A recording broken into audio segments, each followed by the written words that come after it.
Welcome back to RMS. Right, we're going to make some changes to the videos a little bit. I can't keep up with making all the full case studies from start to finish, etc. Last month we was putting out 3 or 4 videos a week. I've had a holiday, come back, we're so busy we can't do it. So what I'm going to try and do is try and do some smaller videos, just show you a quick brief look around of what we've done on the job, what the fix was. There might be sort of 10 or 15 minute videos and maybe 1 case study a week. So that's what we're going to do. We're going to have a look at this one, show you what we've done, and hopefully you like it. Let us know in the comments. So we've got an L494, I think it is. Discovery, Sport, whatever it is, I don't know. So the customer phoned up, said his radio isn't working, all his audio shut down, all the screens are shut down, etc. Then it goes on to tell us it's had an aftermarket upgrade on all the audio system. So these are bad enough to work on when you can talk to them with the diagnostic tools and see what's going on, but as soon as a standard one shut down, same as the last Range Rover we done, fibre optic loop, what they've got, it all shuts down, you can't talk to it, it's a bit of a pain. And then you add on some of it's aftermarket, who knows. So I'm going to show you what's been upgraded on it, what they've done to it, and how we got to fix the fault. So let's show you these screens. Okay, so this fella's had all these upgrades done to this Range Rover. He's got all this kit, which has come from, I don't want to say what country it's from, but they do good noodles. So he's had steering wheel controls changed. He's had the air conditioning panel, which was just push buttons and stuff, changed to a big touchscreen one.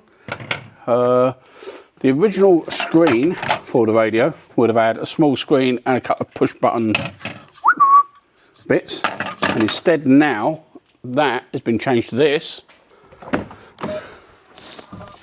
So now it is a massive wide one, but when they fit these in there, that is only the screen. So to keep it all working through the fibre optic loop and everything, the original screen, what they do, they take all the circuit board out of the inside of this one, fit it into a case in the other one, use all the original wiring.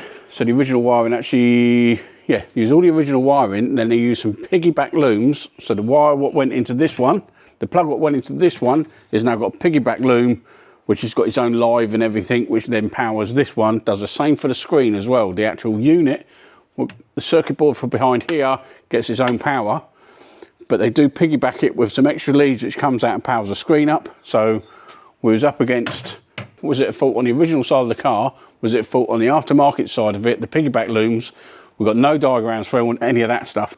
So we thought we'd take a look, and this is what we found. So first thing we done, we gave it a quick scan. Couldn't talk to anything on the MOS system, MOST fibre optic system. So we thought we'd have a quick look around, check all the fuses, check everything, have a look, see what's going on. We found one blown fuse in a lower fuse box in here. Let me just show you which one that is. So we've got this fuse box, but we've also got one down there, this one here, and it had a blown fuse at the top there.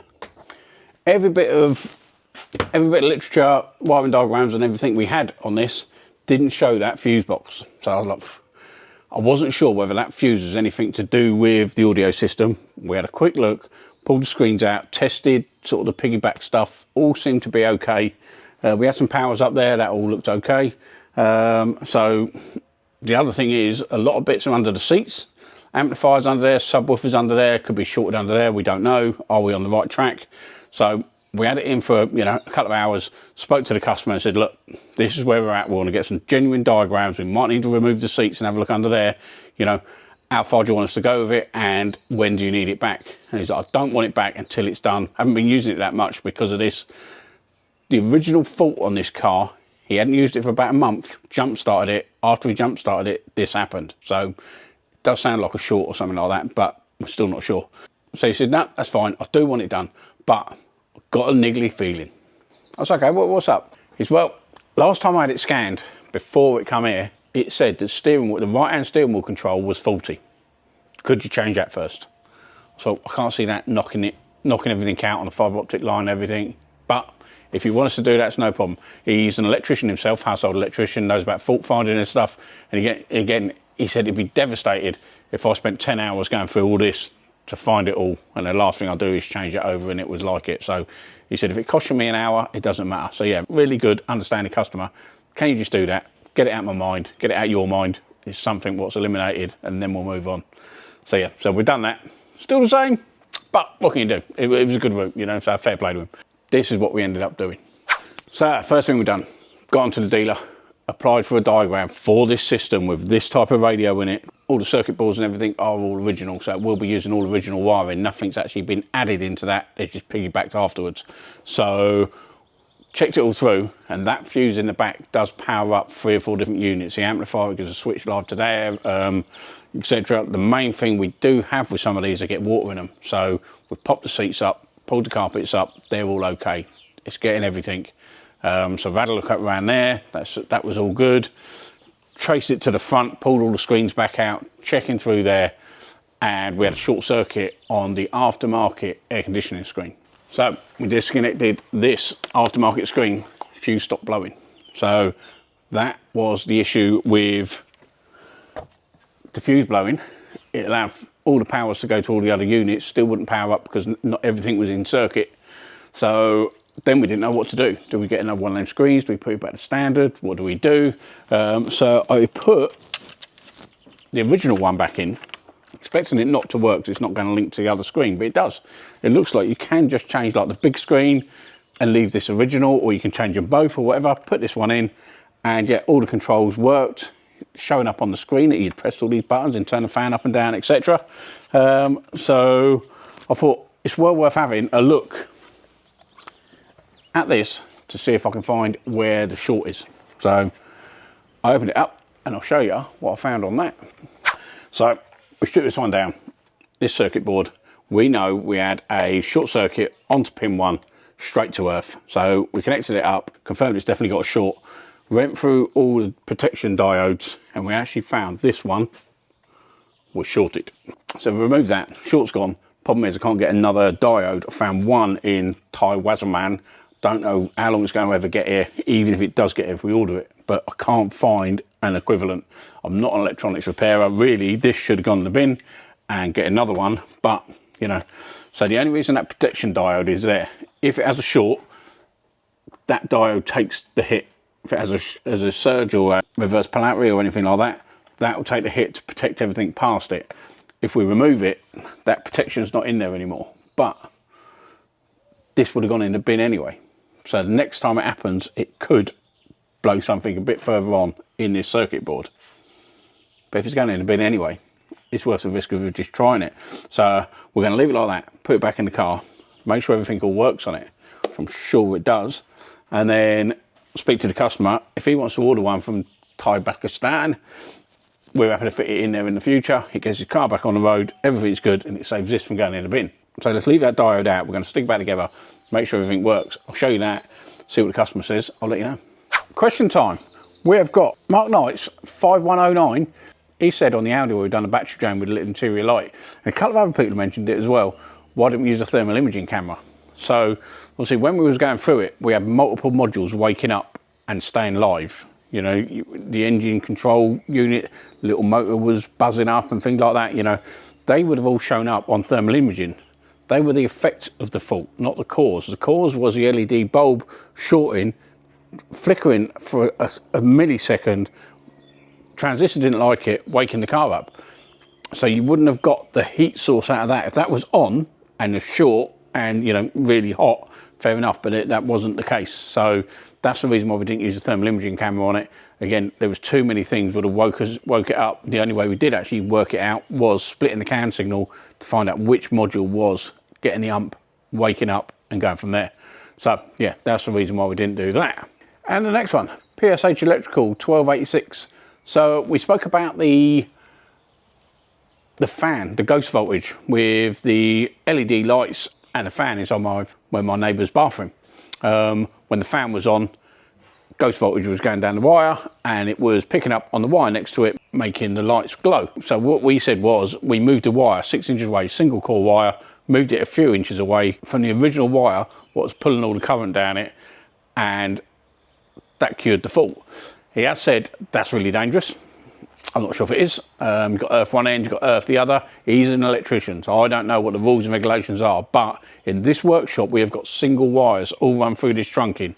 So having a single wire next to an earthed wire, as long as both bits are earthed, I assume that's right. But anyhow, I didn't get too involved in it. I just proved what was going on, moved it across. We did say it's probably cheap Amazon bulbs. It could be, but we were just saying, you know, what the ghost voltage is when one wire is running past. That's AC voltage as well, but you know, when one wire is drawing a lot of current, the one next to it can pick up the field effect, or it's called, a couple of people commenting what it's called, conductive something or other.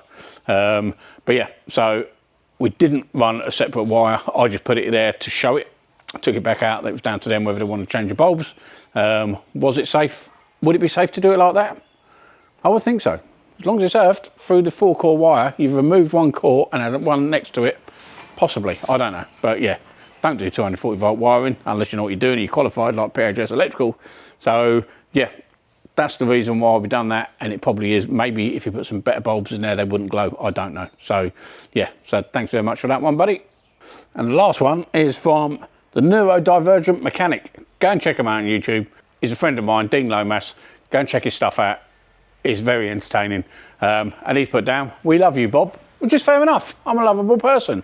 Love you too, Dino. If you want any questions answered, hopefully we'll get through to them. Drop it in the comments down below. Please stick a like on this video as well. YouTube love it when you just click a like while you're watching this. Go click, click, click. Just stick a like on it. Apparently YouTube love it. So, right, let's get back on. He's a genius. Check this out. And there we go. She is all on. Our battery's a little bit low, but it's all working. Touchscreen, everything's working. All these bits are good. So yeah, it's all good. So last time we're going to check, well, we have checked. We put his original switches back on. The left-hand one is working. Audio going up and down and things. The right-hand side one, sure enough, isn't making any difference, and they both don't light up, so there is an issue with them.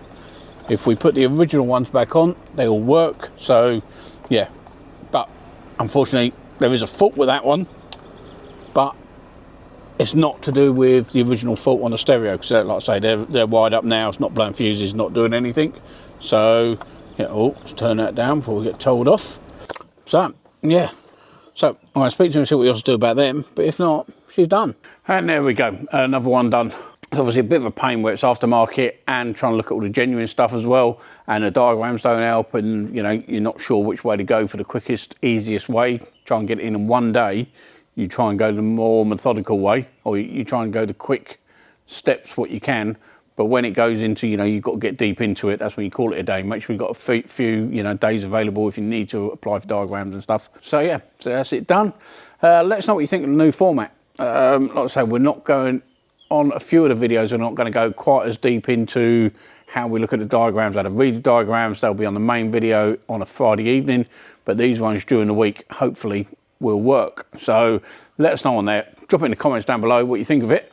And yeah, hopefully we'll get a few more videos out. So we either do these ones or we don't do anything. You know, we can just do the main ones, but these ones are sort of fill-in ones.